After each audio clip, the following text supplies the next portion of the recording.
Hello and welcome to MFIT's YouTube channel and the Missing Faces in Teaching second presentation. My name is Dr. Marie Charles and I am the founder and author of the research. Our focus is research into publications of Black history in its truest foundational evidenced aspects. The importance of continental cultural continuities is a central aspect of my research. So, for example, if you look over to the far right, you will see the crest with the two Moors, the double symbology of the two Moors for Lord Jean Baron de Traz-Egny, located in Hainaut in Belgium. Now, Belgium is a very, very important region, for it is the location where Richard II, King Richard II's grandmother, Philippa of Hainaut, is born. And you will see all of that evidence in issue 17. In the lower left corner, you will see the crest for Jean de Kroning. Now, Kroning of Holland in the Netherlands becomes Cunningham. That moves into Scotland and into Wales and the rest of Britain. Now, those continental cultural continuities are going to take us into Scotland's Black rulers in today's presentation. Usually, typically, traditionally, researchers tend to focus on James VI of Scotland, or the First of England, who was born in 1566, and that's actually quite late. And so what this presentation will show today is that Robert the Bruce and his lineage, his surname, can be traced back to France and Germany. And what we find is that the earliest Bruce or Bruck crest can also be found in Brandenburg in Germany. And Bruce saw a crest from Bruce in Brittany and Brie in Normandy can be traced through their heraldry and their crests to these locations. And so we know through onomastics, which is the study of place names, of the history of place names connected to people, we find the Bruce family originate from a Norman lineage. And the surname is also found in Brandenburg, where Kuno is found. Now, Kuno is related to King Cunobelinus, who is king or ruler in southern Britain or southern Barathenac. And he comes from a long line of Belgian rulers as well. And you will see that research in issue 17. And so we're always finding the cultural connections on the continent in France and Germany. Yes, we will move into Spain as well. But Scotland finds its lineage, particularly in France and Germany. And so, what does the literature tell us about Bruce, the surname? We find that Bruce is a Norman name. And as you know, I did a presentation on the Black Normans and showed their images a few months back. You will also see those images in issue 16. But Bruce, several Norman knights bearing the name de Bruce or de Brou accompanied William the Conqueror in 1066. They received grants of land mainly in northern England and were among the leading Normans to settle in Scotland in the 12th century. One of them, Robert de Brou, was granted lands in Yorkshire and held the castle and manor of Shelton in the bishopric of Durham. Bruce, a very, very important name. Robert the Bruce King of the Scots, in 1274 to 1329.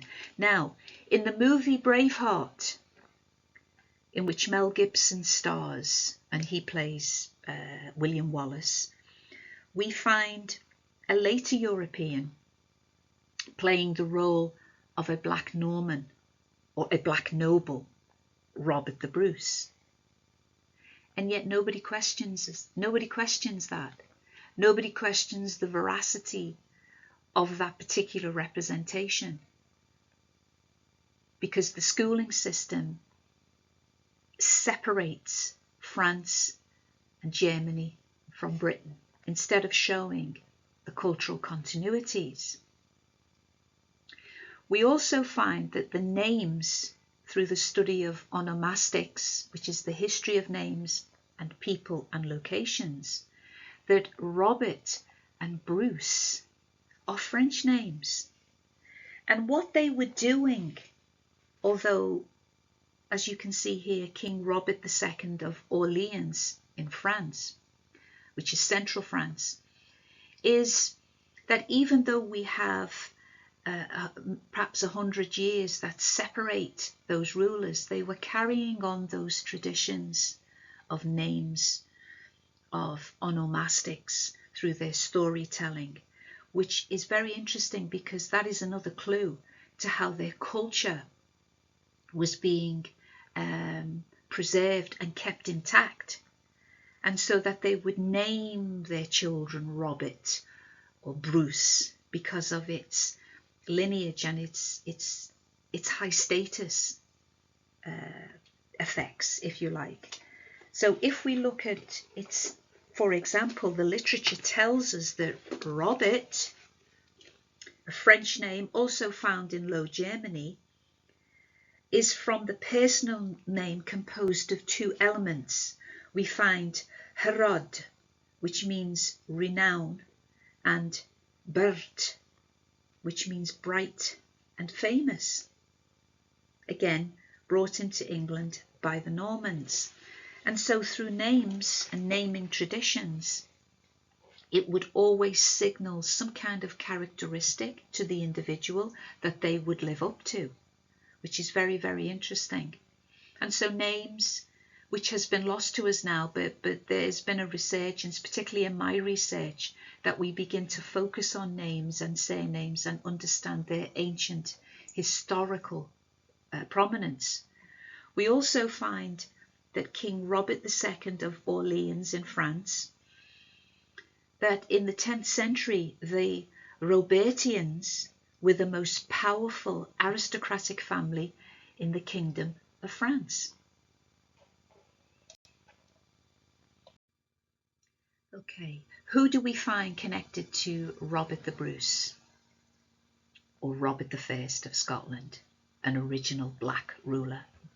We find King David II, the son of Robert the Bruce. His father was Robert the Bruce, and you can clearly see his melanated image. And he was born in Fife in 1324 and to 1371.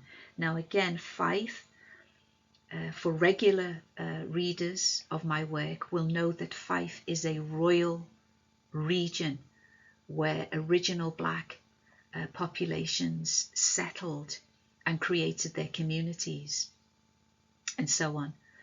And then we find that King Robert II, whose mother was Marjorie Bruce, the eldest daughter of Robert the Bruce, you see.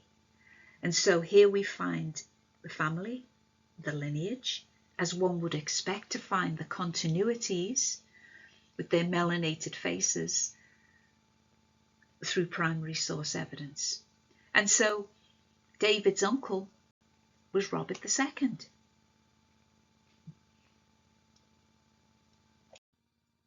And so through logical reasoning in the analysis, we find another very interesting event with King David II, Robert's son.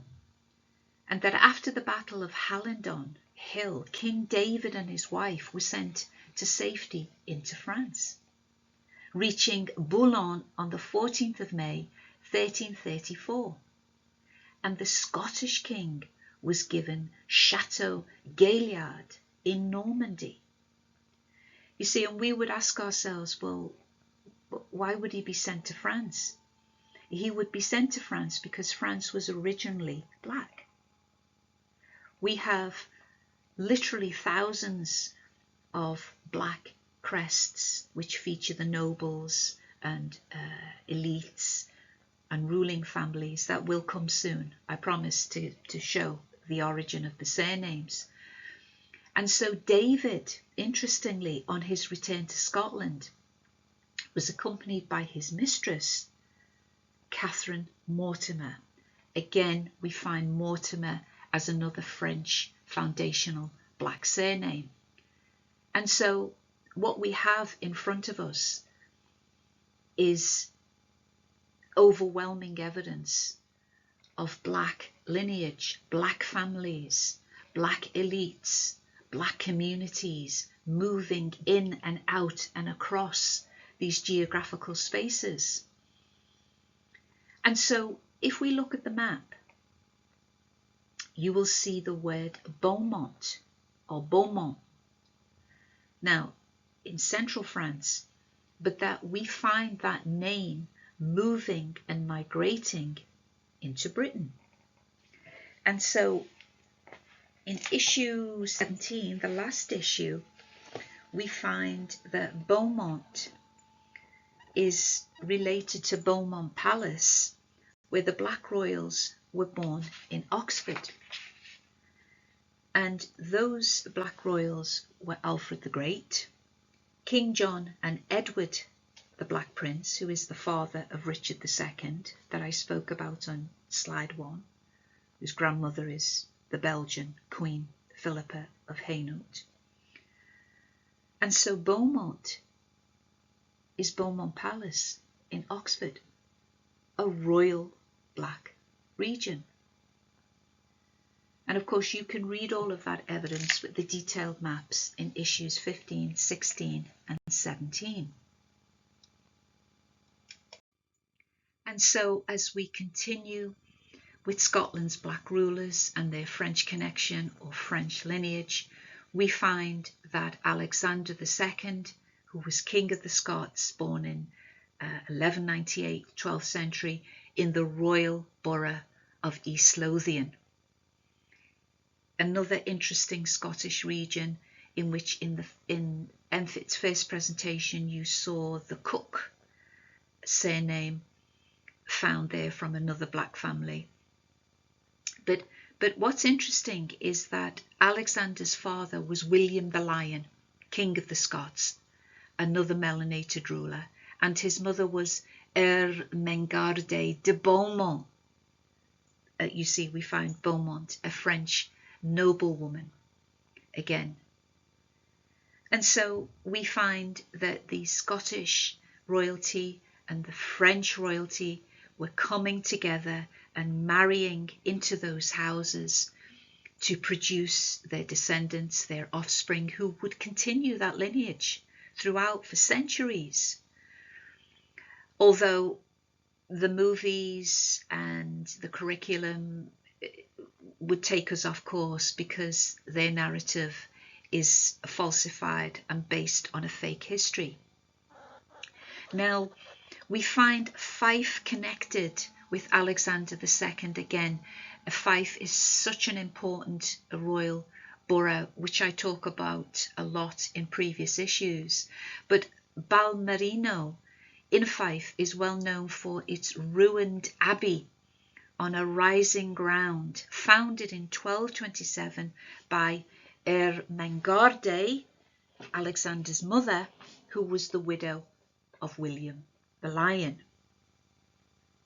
And so we find also in the literature that Alexander II founded in Berwick, Northumberland, a convent of his favourite Dominican or Black Friars, who were called Fratres predicatores. He endowed them with a revenue of 40 marks out of his fames of Berwick, and his endowment was confirmed by Robert Bruce. You see the continuity? Who added an annual rent out of a mill at Berwick.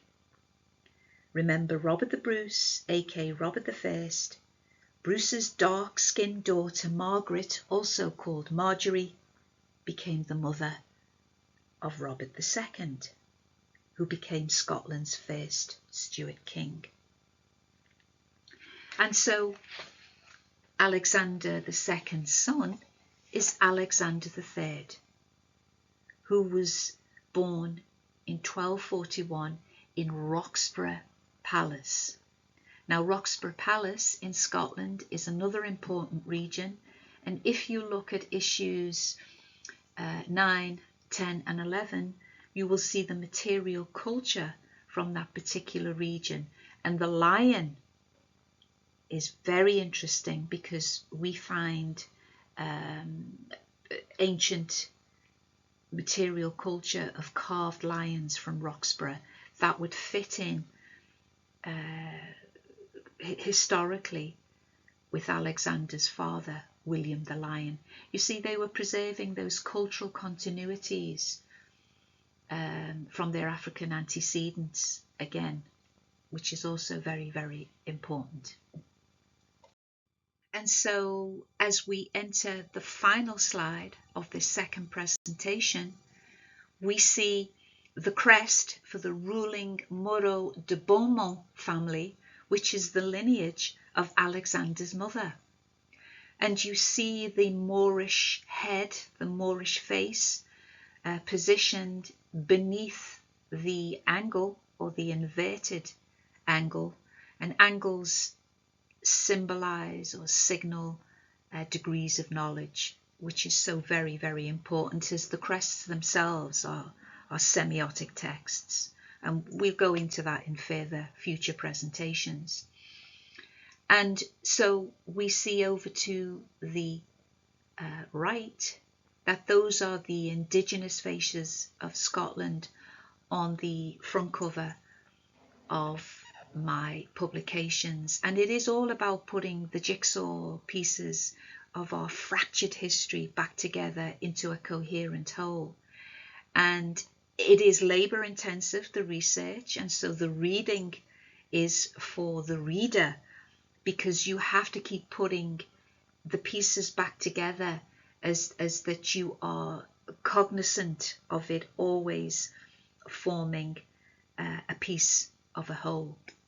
And so we find that the growing geospatial breadth of black settlements delineated on the detailed maps in each of the MFIT journals, which are so critical to engage with, demonstrates this cultural continuity of the continental populations in France, Germany and Belgium.